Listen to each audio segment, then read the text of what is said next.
बिस्मिल्लाहिर्रहमानिर्रहीम।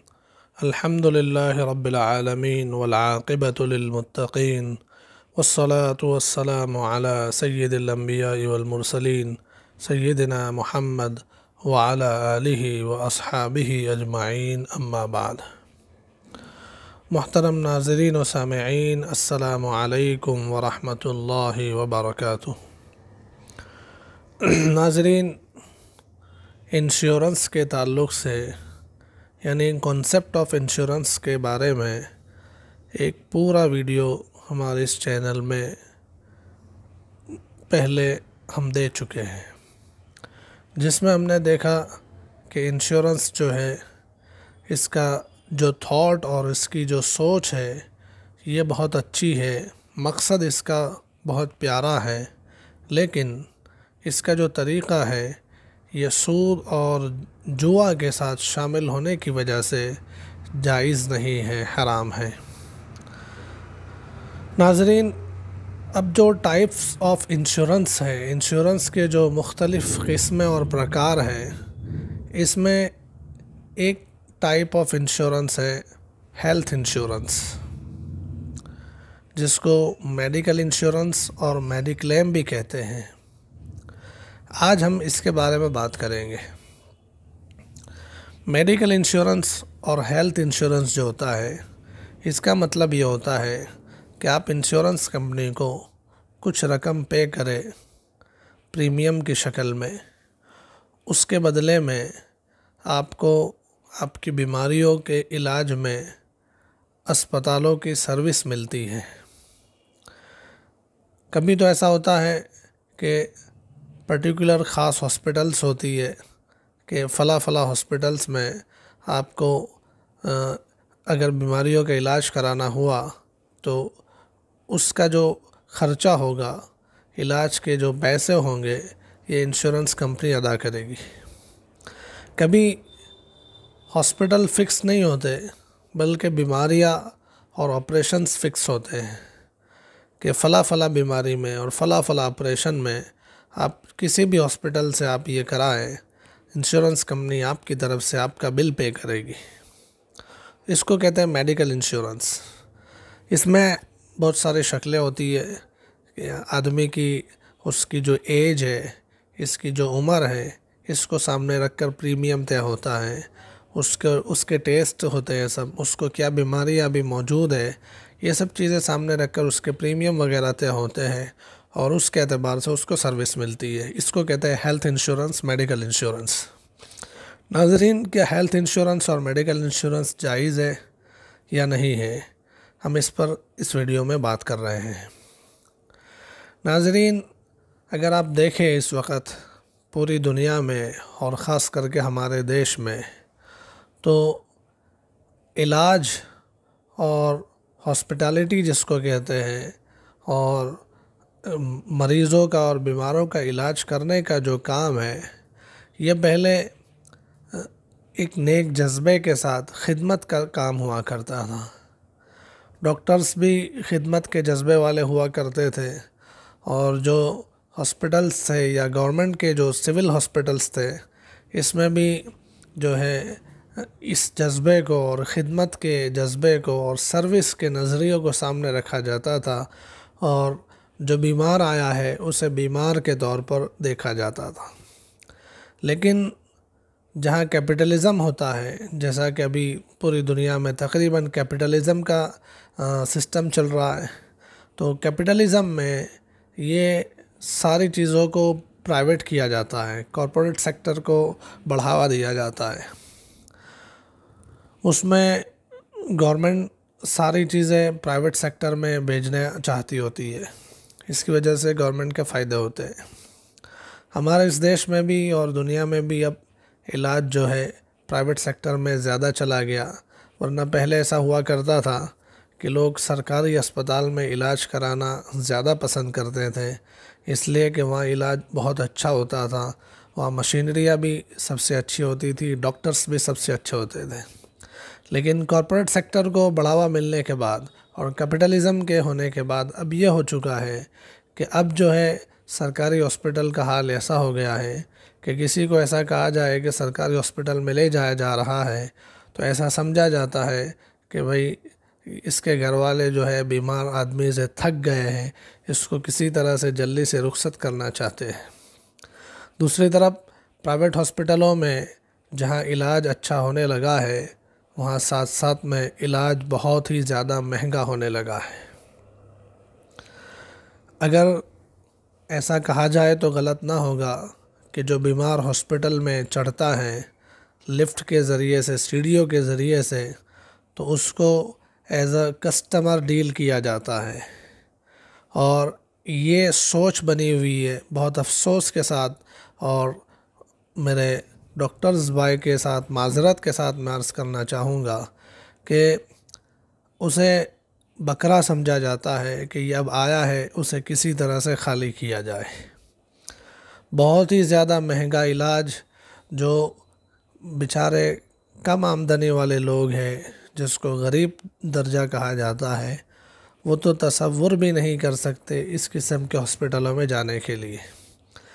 और जो दरमियानी क्लास और मिडिल क्लास के लोग कहे जाते हैं, वो भी अगर बेचारे चले गए अच्छे इलाज के ख्वाहिश में, तो फिर अपने पूरे जेब खाली करके अपना जो सालों का सेविंग्स था वो सब पूरा करके वापस लौटते हैं। तो इतना महंगा इलाज एक तरफ हो गया है, और दूसरी तरफ हालात ये है कि ये जो हेल्थ इंश्योरेंस और मेडिकल इंश्योरेंस जो है ये कहीं कहीं तो कंपनी के एम्प्लॉयज़ जो होते हैं इनके लिए ज़रूरी करार दिया जाता है कि कंपनी में ये शर्त होती है कि आपको अपना मेडिकल इंश्योरेंस कराना होगा। इसी तरह से बहुत सारी जगह पर अभी आप किसी भी मुल्क में जाते हैं तो बहुत सारे मुल्कों ने अपनी वीज़ा के साथ हेल्थ और मेडिकल इंश्योरेंस लाजिम और ज़रूरी करार दिया गया है कि आप जिस मुल्क में जा रहे हैं आप यहाँ से इंश्योरेंस लेकर जाए। आपको उस मुल्क में रहते हुए अगर कोई बीमारी हो गई, आपको बहुत ज़्यादा हॉस्पिटल का ख़र्चा आ गया, तो उस वक़्त आपका ख़र्चा कौन बर्दाश्त करेगा। ये उस मुल्क को पहली फ़िक्र होती है जो आपको अपने देश में वीज़ा देकर बुलाते हैं। चुनांचे हमारे सामने ही ऐसा एक वाक़या पेश आया। हम न्यूज़ीलैंड गए थे, मेडिकल इंश्योरेंस हमको लेना पड़ा था। हमने वहाँ जाकर कहा कि भाई ये वीज़ा के लिए मेडिकल इंश्योरेंस क्यों ज़रूरी करार देते हैं, तो उन लोगों ने मुझे बताया कि पहले एक बंदा आया था हमारे इंडिया से और उसके पास मेडिकल इंश्योरेंस और हेल्थ इंश्योरेंस नहीं था। उसको कोई बीमारी लाहिक हुई, चुनांचे छोटे डॉक्टरों के बाद उसको हॉस्पिटलाइज़ करना पड़ा। हॉस्पिटल में उसका ख़र्चा बहुत ज़्यादा हो गया। वहाँ न्यूज़ीलैंड में जो है हॉस्पिटल और इलाज बहुत अच्छे हैं और बहुत उम्दा किस्म के होते हैं, लेकिन सामने महंगे भी बहुत है। जो न्यूज़ीलैंड के जो शहरी है, जो वहाँ के सिटीज़न्स हैं, इनके लिए तो सारा इलाज और सारा ये मेडिकल फ्री होता है, लेकिन जो बाहर के लोग हैं इनके लिए बहुत महंगा होता है। इलाज होता बहुत अच्छा है लेकिन होता बहुत महंगा है। तो वो जो बंदा यहाँ से गया था हमारे इंडिया से, उसका ख़र्चा कोई $55,000 हो गया। अब इतना ख़र्चा वो बंदा ख़ुद नहीं कर सकता था, उसकी कैपेसिटी नहीं थी। चुनांचे कुछ हमारे दोस्तों ने और भाइयों ने मिलकर अपनी तरफ से किसी तरह से कलेक्शन किया और किसी तरह से डोनेशन करके उस बंदे का इलाज पूरा किया। तो कभी ऐसी मजबूरियाँ सामने आ जाती है कि बंदा किसी और मुल्क में सफ़र करना चाहता है तो उसको मेडिकल इंश्योरेंस लेना ज़रूरी होता है। तो जहाँ ज़रूरी है उसके बगैर नहीं चलेगा, वहाँ तो मजबूरी के दर्जे में मेडिकल इंश्योरेंस जायज़ होगा, हेल्थ इंश्योरेंस जायज़ होगा। जैसे कभी सरकारी एम्प्लॉयज़ को, कभी कंपनियों को भी, प्राइवेट कंपनियां भी अपने एम्प्लॉयज़ को ये ज़रूरी करार देती है कि आपको मेडिकल इंश्योरेंस कराना पड़ेगा। उन मजबूरी में ये जायज़ होगा। जहाँ मजबूरी नहीं है आम लोगों के लिए, तो इसमें हमारे उलमाए किराम की, इस मुल्क के, इस देश के उलमाए किराम की दो राय हैं। बहुत सारे उलमाए किराम इसे नाजायज़ कहते हैं कि ये सूद और जुगार यानी जुआ शामिल है इसके अंदर, इसलिए जायज़ नहीं है। लेकिन बहुत सारे उलमा देश के इन हालात को सामने रखते हुए, दूसरी तरफ इलाज इतना महंगा हो गया इसको सामने रखते हुए, और तीसरी जो मेन बुनियाद है और मेन दलील है इनकी, वो ये है कि यहाँ मेडिकल इंश्योरेंस में और हेल्थ इंश्योरेंस के अंदर पैसे के बदले में पैसे नहीं मिलते। यानी आप जो प्रीमियम भर रहे हैं मेडिकल इंश्योरेंस कंपनी के अंदर, उस प्रीमियम के बदले में आपको कोई पैसे नहीं मिल रहे हैं कि आपने कोई हॉस्पिटल का बिल रख दिया हो और उसको आपको कैश के अंदर मिल रहा हो, ऐसा कभी भी नहीं होता। बल्कि आपका जो बिल हुआ है वो बिल वो इंश्योरेंस कंपनी हॉस्पिटल को पे करती है, आपको सिर्फ सर्विस मिलती है, पैसों के बदले में खिदमत और सर्विस मिलती है। तो जैसे हमारे यहाँ बहुत सारे जैसे होटल्स हैं, बहुत सारे ऐसे रिसोर्ट्स हैं जो क्लब मेंबरशिप ऑफ़र करते हैं कि आप जो है हमारे इस ग्रुप के मेंबर बनना चाहते हैं तो हमारे ग्रुप की मेंबरशिप की फ़ीस जो है सालाना 10,000 रुपये है। और उसमें आपको क्या फ़ायदे मिलेंगे, क्या सहूलतें मिलेगी कि आपको कभी भी आप पार्टी करना चाहते हैं हमारे होटल में पार्टी कर सकते हैं, कभी आप स्टे करना चाहते हैं, रुकना चाहते हैं होटल में तो रुक सकते हैं। इस किस्म की मेंबरशिप जैसे होटल्स ऑफ़र करती है, ये इस जैसा ही हुआ कि इंश्योरेंस कंपनियां जो है आपको एक सर्विस ऑफ़र कर रही है कि आप इतने पैसे अदा कर दें और इसमें आपको फ़ला इलाज की सर्विस आपको मिलेगी। तो इन चीज़ों को सामने रखते हुए हमारे इस देश के बहुत सारे उलमाए किराम ने इन हालात को सामने रखते हुए और इलाज जो इतना महंगा हो गया इसको सामने रखते हुए और देश की इस परिस्थिति को देखते हुए बहुत सारे हमारे उलमाए किराम, जिसमें हमारे हज़रत मुफ्ती सईद अहमद साहब पालनपुरी रहमतुल्लाहि अलैह ने भी और दीगर हमारे उलमाए किराम जिसमें फ़क़ीहुल असर हज़रत मौलाना खालिद सैफ़ुल्लाह रहमानी साहब दामत बरकातहुमुल आलिया वग़ैरह हज़रात ने इसको जायज़ करार दिया है कि हेल्थ और मेडिकल इंश्योरेंस करा सकते हैं और इसकी गुंजाइश है।